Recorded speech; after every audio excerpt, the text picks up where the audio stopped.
Bom, e a alta do petróleo tem impulsionado, né, os preços dos combustíveis em meio à guerra no Oriente Médio. E na mais recente atualização sobre os conflitos, o presidente americano Donald Trump estendeu o cessar-fogo com o Irã, que é o que a gente está explicando para vocês aqui até o momento. Ainda assim, as incertezas geopolíticas permanecem, enquanto por aqui, no Brasil, a gente vê os efeitos nos postos de gasolina. Quem fala agora com a gente sobre isso é a gerente-geral de Petróleo, Gás e Energia da Fijan, Karine Fragoso, que já está aqui comigo. Karine Fragoso, que está chegando aqui na nossa programação para poder a gente trazer mais informações sobre isso. Karine, muito bom dia para você, minha querida. Bem-vinda sempre aqui à nossa programação. Bom dia, Débora. Sempre um prazer estar aqui com você. Karine, a gente sempre costuma olhar, né, para o preço do petróleo, o quanto que está mais caro, defasagem de preço, tudo isso sempre é a primeira preocupação, né? A primeira largada quando a gente tem um conflito como esse, com tanta instabilidade como que a gente tem agora. Mas, diante dos dias, né, quase, já são mais de 50 dias dessa guerra, a gente já começa a ver alguns efeitos, por exemplo, sobre o querosene de aviação, gasolina que ficou mais cara, mesmo a gente não tendo um reajuste aí da Petrobras sendo anunciado, ou seja, onde você enxerga o maior risco agora para o Brasil, a partir do momento que a gente já começa a sentir efeitos? É no preço em si, realmente, de derivados? É na logística, né, que afeta diretamente a importação? A gente já teve uma redução de importação de derivados, de acordo com a ANP. É na segurança da oferta. Para você, agora, no D0, qual é o maior risco? Bom, Débora, o preço, na verdade, ele é reflexo, né, dessa conjunção de demanda e oferta. Então, na verdade, se a gente tem uma maior escassez, se a gente está vendo aí no futuro, né, uma falta do produto, esse preço ele tende a aumentar, né? Então, existe mais demanda, mais gente querendo comprar e menos produto para ser vendido, né? Isso que a gente está vivendo, que partiu de uma questão logística, que é o acesso a essa mercadoria. Então, o que a gente está vendo hoje, né, é o desdobramento desse tempo, desses 50 dias. Eu venho falando desde o início, né, que eu acredito que todo mundo esteja trabalhando para que a gente tenha logo, né, uma normalização do abastecimento e a partir do potencial da normalização de fato desse abastecimento, os preços então entram em tendência de queda até se ajustar para que a gente possa ter aí uma vida mais estável com relação ao consumo de diesel, de gasolina e de outros derivados que fazem parte aí do nosso dia a dia. Nós temos no Brasil, né, uma vantagem, porque nós temos uma matriz bastante diversificada. Então, a gente já comentou aqui também a possibilidade que nós temos hoje de utilizar álcool, né, seja de cana ou seja de milho, que já vem hoje na nossa gasolina, mas também foi anunciado também pelo vice-presidente Alckmin, né, a possibilidade também de incentivo para carros com motor flex, no sentido também de estimular o consumo, né, de álcool, e nós temos essa possibilidade. Então, a gente tem aí um futuro aí de abastecimento melhor do que muitas nações, do que muitos países, né, por termos aí essa matriz mais diversificada de combustíveis. Mas no caso do querosene de aviação, Karine, a gente teve ontem, inclusive, já, né, uma confirmação que para esse mês de maio, cerca de 2.000 voos já foram cancelados, os voos que estavam previstos, né, para o mês de maio. 2.000 voos, pelo menos, já foram suspensos, justamente por causa dessa questão do custo do querosene de aviação.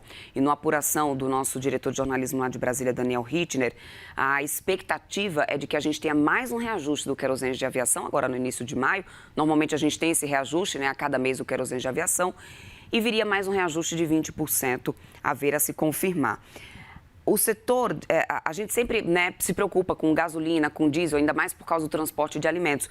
Mas então o setor aéreo acaba tendo uma fragilidade, agora tendo um efeito até maior na tua visão do que até mesmo que a gente estava antes inicialmente preocupado, que era justamente com o preço do diesel e da pressão também nos alimentos que isso poderia causar? Isso também pode ter a ver com o comportamento humano, né? Com o comportamento da sociedade, né? Então, assim, Talvez também exista uma escolha de não viajar, né. Então, assim, você reduz se você estava planejando uma viagem, você, adia essa viagem, né, então pode ter também uma questão da demanda sobre o voo, tá. Além da precificação. Então, você reduz também a oferta de voos, porque você tem uma redução de demanda ou porque também o preço, né, que você tem que exercer de passagem, ele não alcança um número, maior da população, ou seja, você tem um preço maior de passagem, nem todo mundo pode pagar aquela passagem e, portanto, você tem uma redução de demanda sobre aquele produto, né. Então isso pode ser também um reflexo, né. Fora a questão de alguns destinos também hoje, por conta do conflito, serem evitados. Então, você tem, na verdade, além da precificação maior, uma redução de demanda sobre o produto viagem aérea, né. Se o conflito se arrastar por mais 30 ou 60 dias, Karine, já que a gente não tem muita certeza do que vem lá de fora, isso foge totalmente do nosso controle. Qual que é o elo da cadeia que tende a romper primeiro no Brasil? Seriam as margens das distribuidoras, capacidade realmente de importação, repasse disso direto ao consumidor?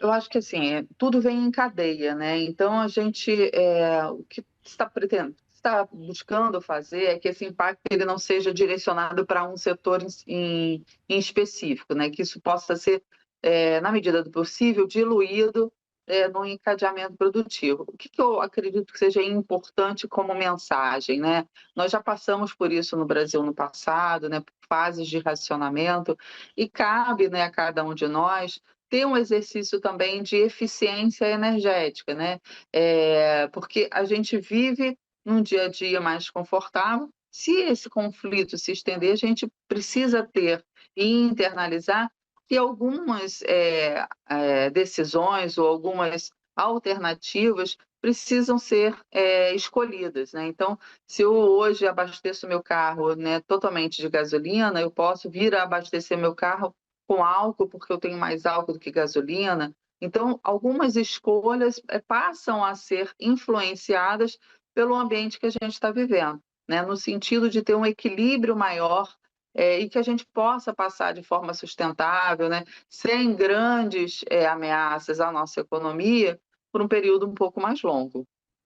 Karine, a gente tem ao longo dessa guerra, né, um diferencial nessa defasagem de combustível muito importante, e que mesmo o petróleo, né, caindo e mesmo com as ajudas que têm sido dadas aí pelo governo, o diferencial, pelo menos nos polos da Petrobras, chega a 41% para a gasolina, 31% do diesel. E para os principais polos, né, independentes, isso está na casa ali dos 30%, de 25% a 30%.